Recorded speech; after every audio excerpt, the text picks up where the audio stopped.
A legislação brasileira atual proíbe a mineração em terras indígenas. Proíbe também a exploração de potencial hidrelétrico e a extração de petróleo. Mas o deputado Zé Trovão, do PL de Santa Catarina, quer acabar com estas proibições.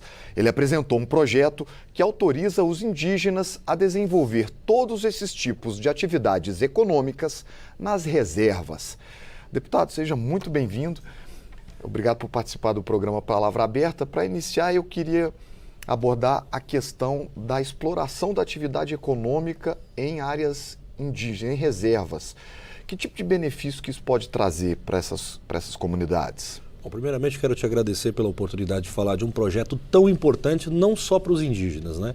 Quando nós falamos de um projeto que vai beneficiar e abrir os caminhos para os indígenas produzir as suas próprias terras, parece que nós estamos falando apenas de uma parcela da sociedade e uma parcela importante. Mas nós estamos falando do desenvolvimento econômico e sustentável de todo um país. O Brasil hoje é referência no trato da agricultura e da pecuária. Nós alimentamos mais de 1,4 bilhões de pessoas por todo o mundo. E olha só, os indígenas, os primeiros homens dessa terra, terra essa qual nós viemos para cá, produzimos, trabalhamos e fizemos com que ela crescesse, não tem os mesmos direitos que nós. Isso, para mim, é o absurdo mais terrível da história. Nós não podemos tratar os indígenas como desiguais. E é pensando nisso que eu peguei o projeto que já era do governo do presidente Bolsonaro, que era a PL 191, e reapresentei. Hoje ela é a PL 1654 de 2023. Essa PL ela vai dar os mesmos direitos que todos os fazendeiros têm, que é produzir a sua terra, que é fazer com que a sua terra se torne uma terra produtiva, plantar milho, soja, criar gado, fazer aquilo que bem interessa. Em outras regiões do país, que ele possa fazer a exploração mineral dessa terra. Nós sabemos que só em Roraima, embaixo daquele solo, tem mais de 3 trilhões de reais parado. Dinheiro esse que poderia estar sendo usado para não deixar os nossos irmãos Yanomamis morrer de fome todos os anos. Um dado importante, a cada 100 crianças Yanomami que nasce, 60 não persiste, morre por fome, desnutrição, saúde. Então, assim, a economia é o que faz isso acabar. E se a gente não levar recursos para esses indígenas, recursos reais e não só aquele auxílio, aquela ajuda que de vez em quando acontece, eles vão continuar morrendo. E a gente quer, de uma vez por todas, acabar com isso. Esses povos tradicionais têm maneiras um pouco diferentes de conduzir as suas atividades ali nessas aldeias, nessas reservas, modos mais tradicionais, sem exploração de atividade econômica. Pelo menos tradicionalmente é assim. O senhor tem conversado com os indígenas, eles têm demonstrado algum tipo de interesse em, por exemplo, desenvolver lavoura nessas áreas? Olha, a gente conversa com muitos indígenas. Por exemplo, eu converso bastante com os parecis, que são referência na agricultura nacional. Hoje eles têm uma renda de 100 milhões ano de produção. Então isso é muito importante. A gente tem falado com outros que ainda não conseguem produzir as suas terras, que também querem produzir, porque a produção das terras deles é muito mais importante, que você faça uma matemática básica para o índio.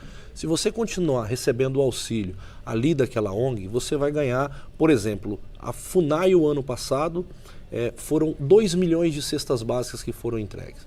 Aí você olha para o indígena e diz assim, você quer continuar recebendo uma cesta básica ou você quer ter recursos próprios para você comprar a sua própria comida da maneira que você acha que é mais agradável a você mesmo? Então a gente, quando coloca esse contraponto para ele, por exemplo, essa ONG vai te dar 2 milhões, 4 milhões de reais. Se você colocar essa terra para produzir, ela vai te gerar 10, 20 milhões de reais. A matemática para ele é simples, ele diz, não, eu prefiro então produzir as minhas terras. Só que para essa informação chegar a todos é muito difícil, porque você luta contra um sistema inteiro de ONGs que querem manter eles dentro desse regime arcaico, que é algo que eu acho que já passou de todos os tempos. Os ambientalistas dizem que produzir em terra indígena pode trazer impacto, né? Por exemplo, a hidroelétrica, você vai ter que criar uma área alagada, uma área represada muito grande. O petróleo, da mesma forma, você tem que extrair isso, desmatar, leva o desmatamento, né? A lavoura, você vai trazer o defensivo agrícola, que também tem essa polêmica se é prejudicial ou não para a saúde humana, né? A questão dos impactos, o senhor já mediu tudo isso? O senhor acha que é vantajoso? Com certeza. Primeiro porque assim, se os defensivos agrícolas fizessem mal à sociedade, você não estaria vivo e nem eu. Então isso é uma mentira contada. Defensivo agrícola, ele já vem com o nome, ele é defensivo, ele está protegendo aquela terra de alguma coisa.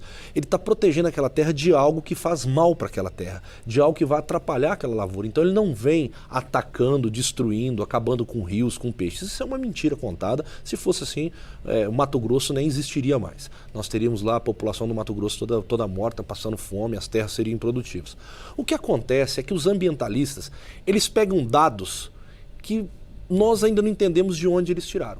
Por exemplo, o coral da Amazônia. Você já ouviu falar sobre o coral da Amazônia? Não conheço. Então, ninguém conhece o coral da Amazônia porque ele não existe. As fotos que eles tiraram do tal coral da Amazônia, que era onde podia fazer a extração do petróleo, ninguém nunca encontrou. Só eles têm as fotos. Só eles detêm essa verdade. Agora, a pergunta é, por que não se pode extrair o petróleo ali na nossa Amazônia, se quando você pula para a Guiana Francesa, eles estão tirando o petróleo que passa dentro das nossas terras. Então quer dizer que do outro lado, os nossos vizinhos podem ter o nosso petróleo, mas nós não podemos extrair porque falaram que tem corais da Amazônia. São vários pontos que os ambientalistas trazem que é refutado todo momento. Eu prefiro confiar na Embrapa, que tem mais de 50 anos, ou melhor, está fazendo 50 anos agora, do que acreditar em alguém que às vezes nem conhece de verdade o que é um solo, não sabe nem como se faz para plantar e colher uma soja. O projeto do senhor também traz a possibilidade de que o indígena explore diretamente a terra ou que ele atribua isso a terceiros. E aí existiria algum tipo de compensação?